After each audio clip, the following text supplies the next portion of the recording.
So in previous episodes we have read about speed, average speed, velocity, average velocity. Now we are in this episode we are going to read acceleration. So the definition of speed was rate of change of distance. Definition of velocity was rate of change of displacement with time. And so definition of acceleration can be written as rate of change of velocity, rate of change of velocity with time,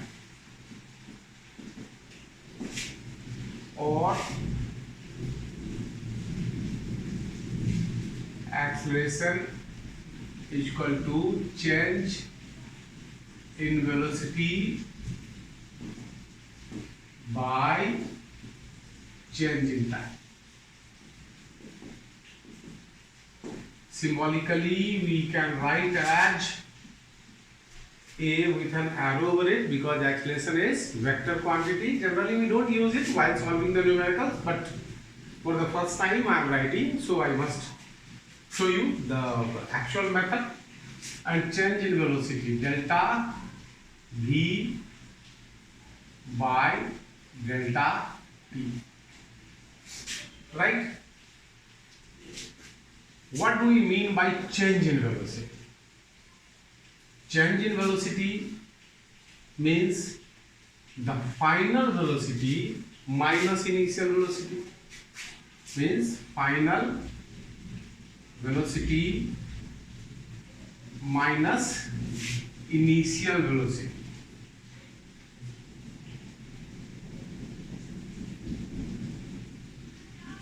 And by time taken. By time to change that velocity, right? Now it's very important to understand what do we mean by final velocity and initial velocity. Temporarily it might come in your mind. आपके दिमाग में आ सकता है कि भाई कोई भी cycle हो, बस हो, ट्रक हो, कार हो, प्लेन हो, कुछ भी शुरू तो रेस्ट से ही होगी, तो certainly initial velocity must be 0.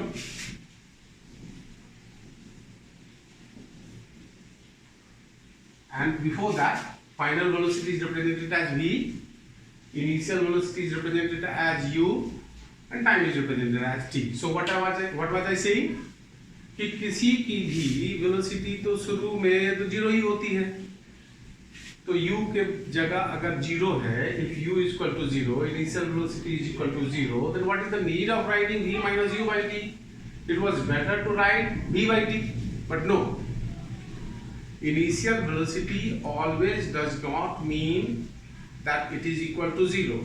Initial velocity means the moment you start to observe the motion of a body, and final velocity means the moment you stop to observe the body. For an example, like suppose आपके सामने कोई car rest से start हुआ, तो उसके लिए तो वहां पे इनिशियल वेलोसिटी 0 है, but you find any car coming towards you, or suppose any car is coming and you are standing at the gate and suddenly you find the car and you reckon the velocity of the car is equal to 20 meters per second. The moment you saw it first, जिस समय आपने पहली बार car को देखा चलते हुए, उस समय 20 मीटर पर सेकंड थी, and after watching it for some time, finally when it went out of your vicinity, जब आपके नजरों से ओझल हो गई जिस घड़ी, उस समय उसकी वेलोसिटी मान लेते हैं 70 मीटर पर सेकंड थी, तो इनिशियल वेलोसिटी is 20 मीटर पर second the moment you start to observe the car, and the final velocity is 70 meter per second the moment you stop to observe the car. So always initial velocity is not equal to 0. I hope it's clear. So acceleration is equal to v minus u by t, where v is the initial velocity and v is the final velocity, u is the initial velocity, and t is time. Now let us know about the SI unit. So SI unit, standard international, standard day international, SI unit of acceleration is, change in velocity is meter per second and time is second. So it is meter per second square, or it can be also written as ms raised to the power minus 2. Now acceleration can be positive as well as negative. When is acceleration positive? If v is greater than u, means if final velocity is greater than initial velocity, then a is acceleration is positive, and if v is smaller than u or u is greater than v, then acceleration is negative. And if v is equal to u, then v minus u is equal to 0, then acceleration is 0. Acceleration is 0. And this negative acceleration is also known as negative acceleration. Negative acceleration is also known as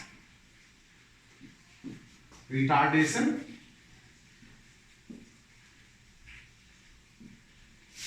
or deceleration. Right? Now we will read about uniform acceleration and non-uniform acceleration. First I will teach you what is non-uniform acceleration, and then I will teach you uniform acceleration, because we will read many of the equations based on uniformly accelerated body. So non-uniform acceleration, a body is said to be causes non-uniform acceleration if the velocity changes unequally in equal interval of time. And uniform acceleration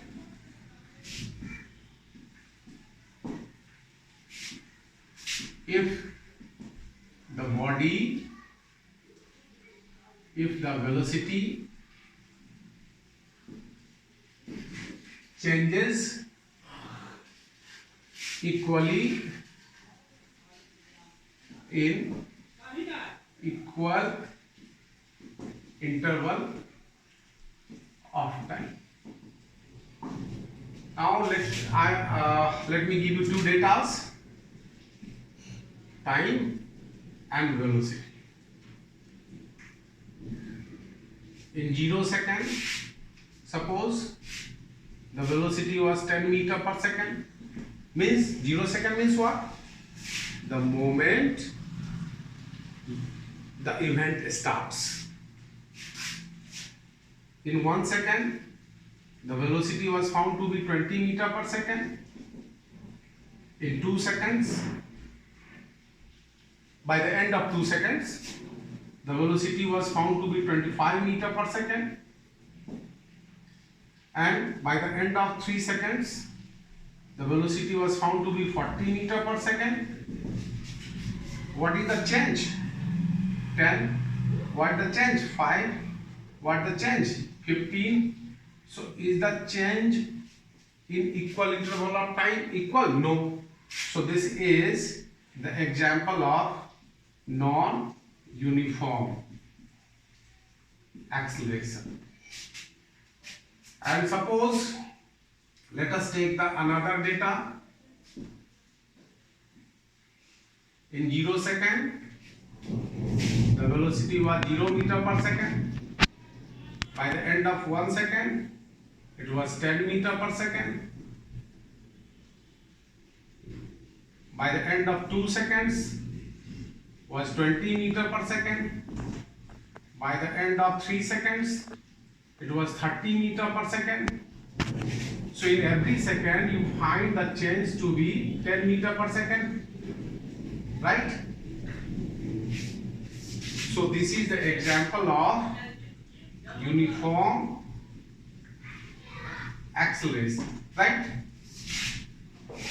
So So if you are riding a bike, which type of acceleration do you exhibit? Certainly non-uniform acceleration. And if you drop a body from any of the height, which acceleration does that body exhibit? Certainly uniformly accelerated body.